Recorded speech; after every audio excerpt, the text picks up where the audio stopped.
Čo ti hovorí meno Walt Prey? Nebolo to originálne meno Walta Disneyho, ale tiež maloval. Mám lowrider, je to Oldsmobile Cutlass Calais 1978. Si sa zamiloval, to je auto, ktoré Vedel sa mi som, že to páči. je to práve auto. Venujem sa industriálnemu dizajnu. Celé mi to prišlo také strašne vtipné. Áno. Hlavne, že idem na tom aute, čo som v podstate mal v Kanade, tak zrazu som s tým v Bratislave. Hej. Tuning a custom. Veľa ľudí si to pletie. Je to už lepšie, ako to bývalo. Lebo poviem to tak na rovinu, že v nejakom tom období 2015 toto bolo až také mŕtve. Si pripravený? Skúsme. Nemci alebo Taliani? Zadok alebo cecky? Tu nie sú nudné otázky, tu sú len zákerné. No typický lowriderista.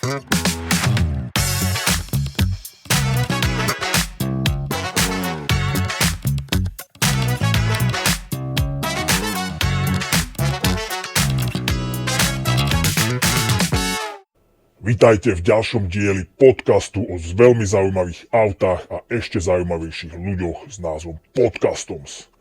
Chcem vám pripomenúť, aby ste si klikli na tlačítko odoberať, aby ste boli stále v obraze a aby vám nič neušlo. V tomto dieli sa budeme baviť o lowrideroch a lowrideringu.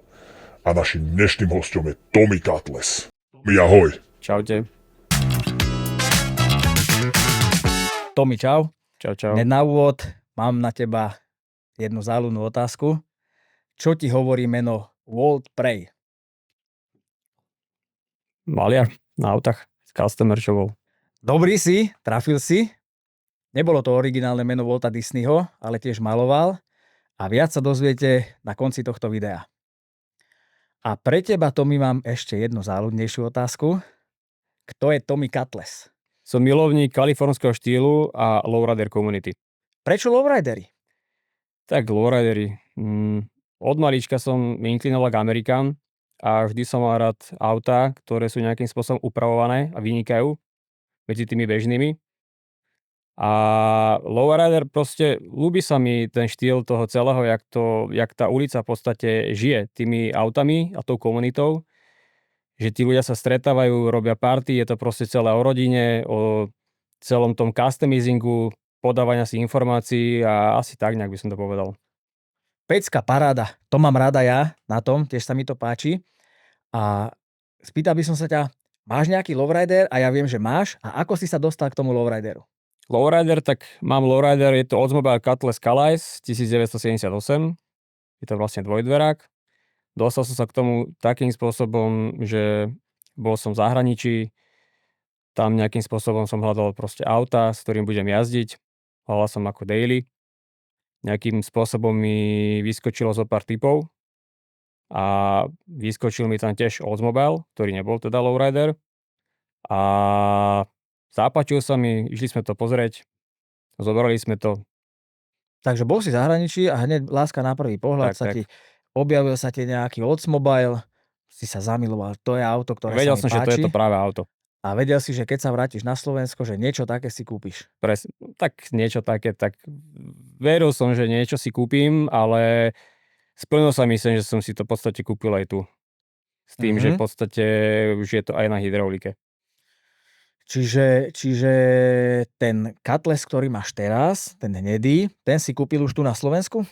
Nie, ten som kúpoval v zahraničí, s tým, že som si ho doviezol po vlastnej osi a postupne som sa začal prerábať. Chodil som na zrazy, spájal som nejakú komunitu ľudí, vytvárali sme proste nejaké zrazy a postupne som dostal kontakty ľudí, že sa mi to začalo tie možnosti otvárať. V podstate potom to nejakým spôsobom celé došlo, až sa to vlastne dostalo do takého bodu, že mám vlastne lowrider. Tak ty si splnil sen, to je ale krásna vec, to je pecka. O tom by som sa s tebou rád porozprával. Čiže ty si bol v Severnej Amerike a zbadal si tam nejaký asi biely, ak si dobre Biely pamätám. Cutlass. Nejaký Cutlass. To bola láska na prvý pohľad. Asi si povedal, že také auto chcem.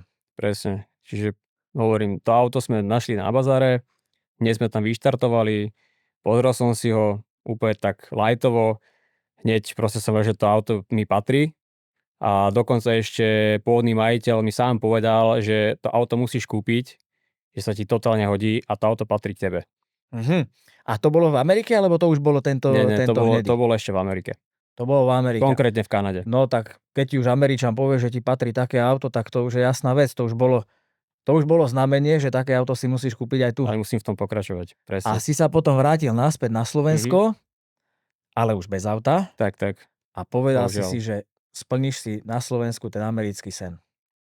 Povedal som si, že už keď tam nepôjdem tak skoro, tak minimálne aspoň to auto by som tu chcel mať.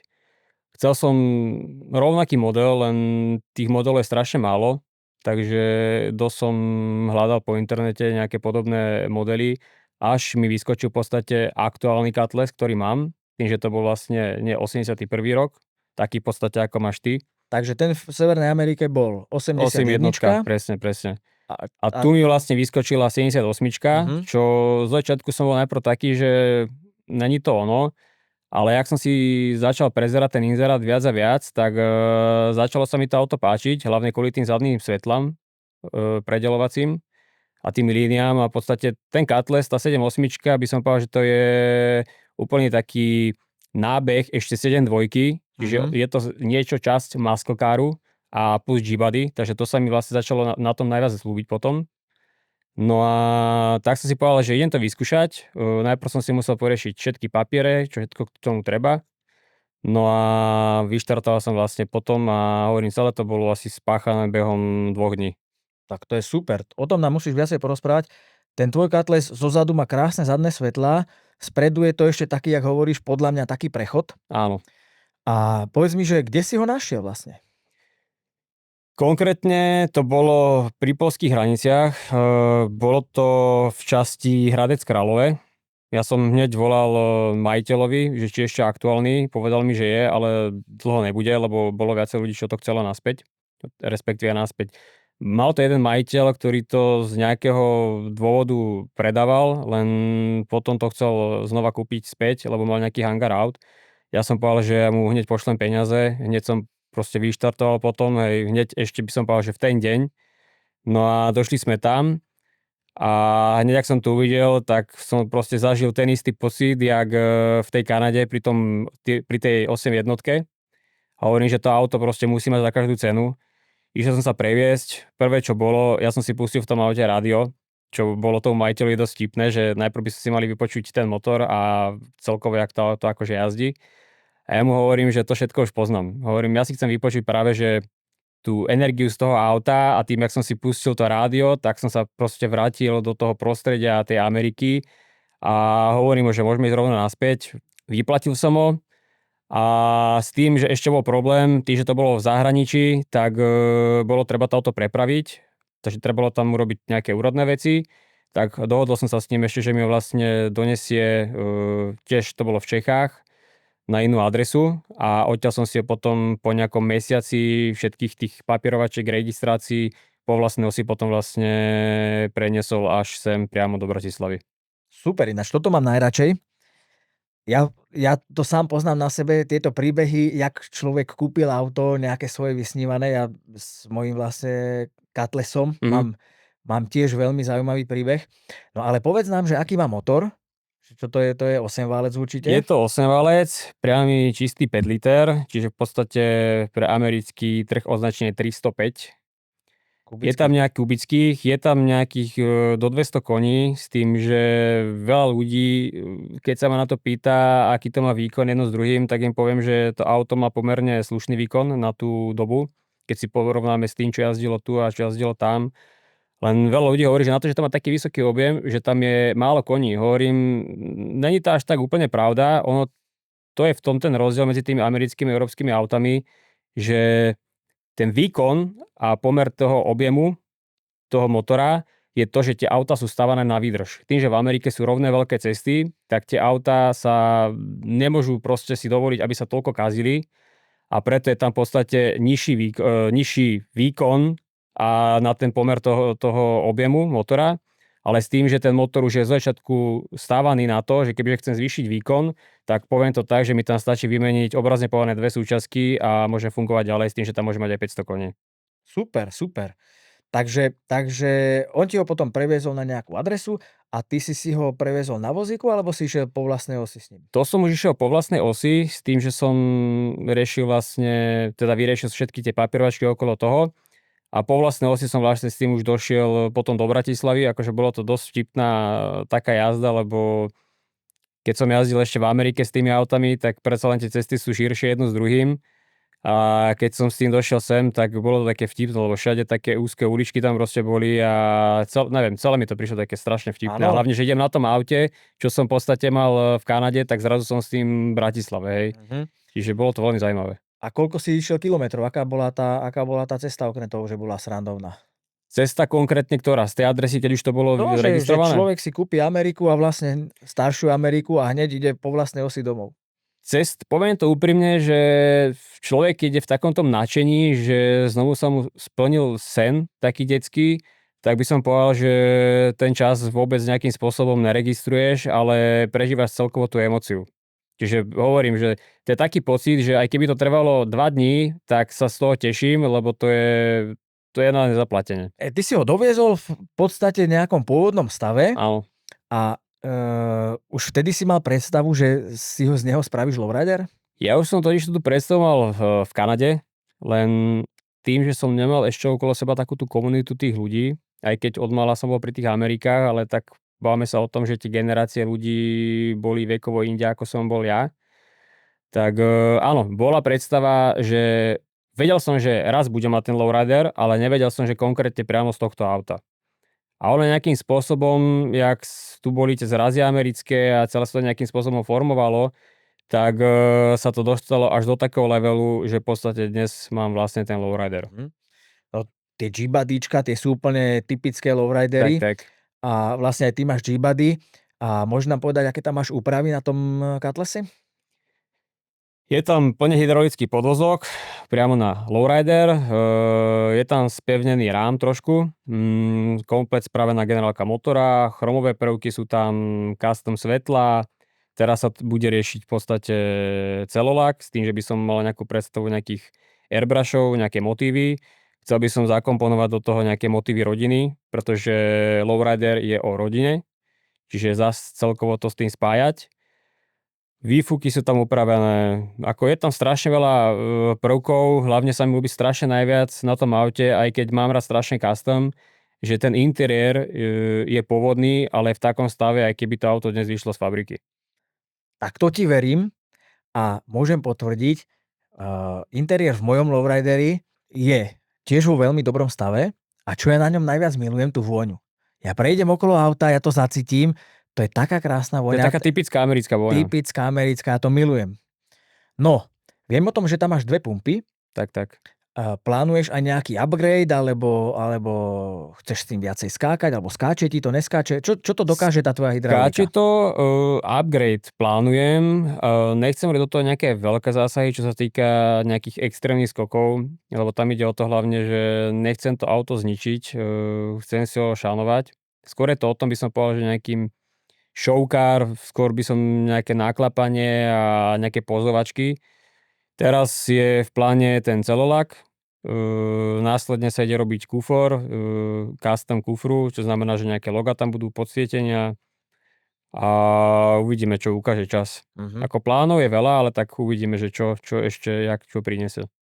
No jasne, s takýmito autami tie plány, ako to nikdy není tomu koniec. To je. Hlavne ide o to, že dneska niečo plánujem a zajtra sa na tom niečo môže pokaziť, aj keď sú tam prerobené veci, ale proste o tom to je, že keď sám vieš, že s tým jazdíme, tak za každým proste sa nejaký ventil zasekne, alebo proste piesnica, alebo nejakým spôsobom s baterkami, alebo olej začne tiec, čo je vlastne taký štandard pri tomto, lebo dostáva to tlaky. Je to tak, ja som vždy ako tiež sníval o lowrideri a vždy som videl aj tie videá na Instagramoch, jak to všetko im tam krásne funguje, ale vlastne vždy je to tak, že 10 krát ti to funguje a 11 krát sa vždy niečo pokazí. Tak.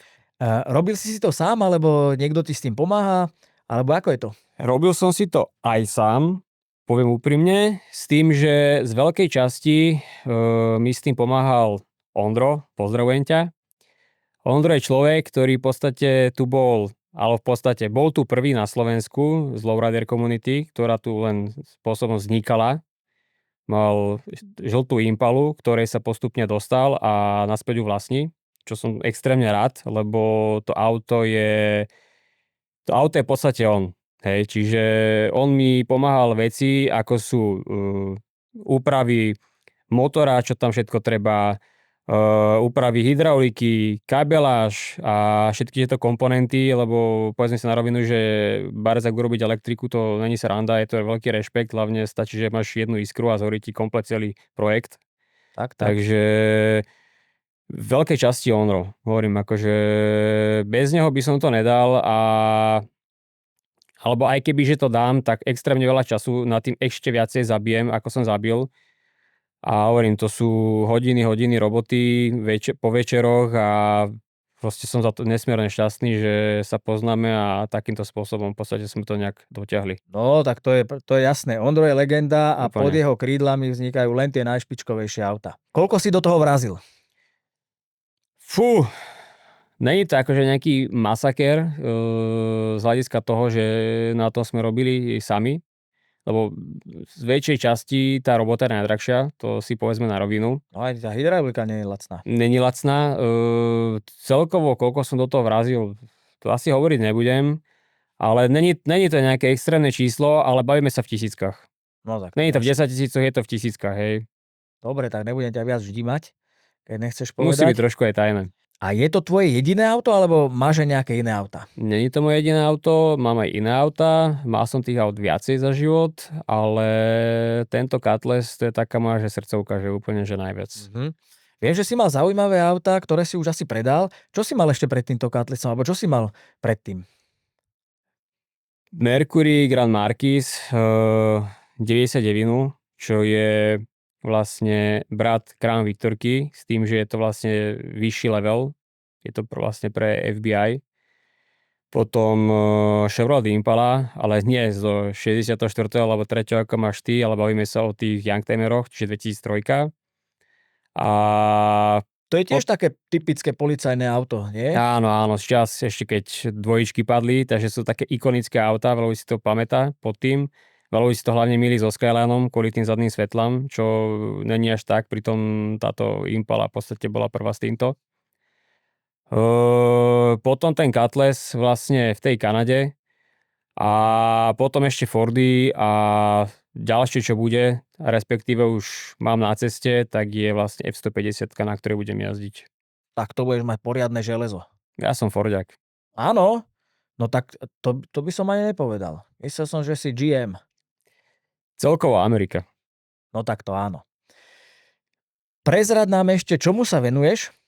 Venujem sa industriálnemu dizajnu a celkovo veciam, ktoré ma nejakým spôsobom bavia a naplňajú, čiže široké spektrum veci. Takže úplne niečo iné ako autá, industriálny dizajn, ale zase ono je to prepojené s týmto, takže Hobby, všetko dokopy. tam si ventiluješ hlavu vo Taký svojom voľnom pestrý život. čase. Tak. Taká psychohygiena. V minulom podcaste sme sa tu bavili a máme takú dilemu, že ako vnímaš rozdiel medzi tuningom a customom? Tuning a custom. Veľa ľudí si to pletie, ale sú to dosť odlišné veci. Tuning je za mňa vec, že upravíš napríklad výfuk, tak ideš si to kúpiť do obchodu, namontuješ si to, poprípade niečo tam možno málo upravíš. Ale ten custom by som skoro povedal, že to je také asi úplne, že od začiatku že to celé to formuješ, od začiatku s tým žiješ. To asi by som tak nazval, custom. Asi áno, veď aj ja som to tak nejak podobne zhrnul. No a my rešpektujeme aj tuningérov, aj customerov. Vlastne sú to všetko pekné autá. A v tej súvislosti by som sa ťa spýtal, ako vnímaš napríklad zrazy na Slovensku a prípadne v porovnaní so zahraničím? Je to už lepšie, ako to bývalo, lebo poviem to tak na rovinu, že v nejakom tom období 2015 toto bolo ešte také mŕtve, ale už to začína byť, by som povedal, že také živšie, ale stále tomu chýba taká tá iskra. Nechcem teraz nejakým spôsobom nás nejak vyzdvihnúť, ale taká tá naša iskra, že ten zraz pýta si aj nejakú show a nejaký ten príbeh, lebo veľakrát tie zrazy mi prídu len také, že tam tí ľudia prídu, pokúkajú a odídu. Že musí to mať nejaký ten dej, hej. Ale myslím, že to na dobrej ceste. A v zahraničí to je, tak tamto je doma, no. Tamto od začiatku, tam tí ľudia sa odjakživa stretávali. Tamto bolo viacej taká, že rodina, grilovali, čiže tamto bolo všetko dokopy, hej. Tuto to, ale je to tu na dobrej ceste, si myslím. Aj si už pochodil nejaké zrazy, prípadne si získal nejaké trofeje? Získal som trofeje, pochodil som zrazy s tým, že auto dlhšie bolo vlastne rozobraté, tak som veľa zrazov vynechal, ale snažím sa teraz dohnať. Dnes spoznáme legendu, ktorej ruka bola istejšia než ruka chirurga. Walt Prey, pinstriper, ktorý zmenil blechy na umelecké plátna. Stál za zrodom absolútnej ikony, lowrideru Gypsy Rose. Walt spájal zložité vzory farieb spolu s farbami čiar, aby veci zarámoval do obsahu. Jeho umelecké diela boli na stovkách, ak nie tisíckach aut. Walt bol skromný majster pinstripingu, ktorého umenie dodnes žije na cestách. Ideme na rubriku rýchle otázky a odpovede. Si pripravený? Skúsme. Tu nie sú nudné otázky, tu sú len zákerné. Dobre, no. Takže ideme auta. Nemci alebo Taliani? Taliani. Chrysler alebo GM? GM. Aj keď Chrysler mám rád, ale GM. Zadok alebo cecky? Zadok. Langoš alebo hamburger? Langoš. A teraz bude ťažká. Slušní gangstri alebo skorumpovaní policajti? Skorumpovaní policajti. Dobre. Bo vďaka nim jazdíme. Tak, ako lowrideristovi ešte tu mám pre teba poslednú otázku. Keby si stroskotal na opustenom ostrove a mohol by si vybrať iba dve veci, čo by si vybral? Hasiaci prístroj alebo reprosústavu? Asi reprosústavu. No typický lowriderista. Tommy Cutlass, ďakujem ti za návštevu. Ďakujem aj ja.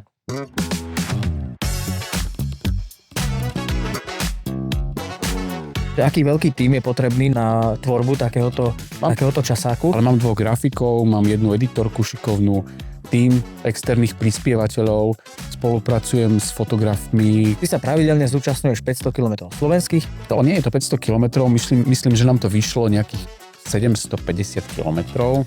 Ja som tento rok videl, že tam išlo, myslím, najnovší Huracán, Áno. nejaká Testarossa, To som dokonca bol ja. Countach. Keby si skončil na opustenom ostrove a boli by tam 2 autá a mohol by si vybrať iba jedno.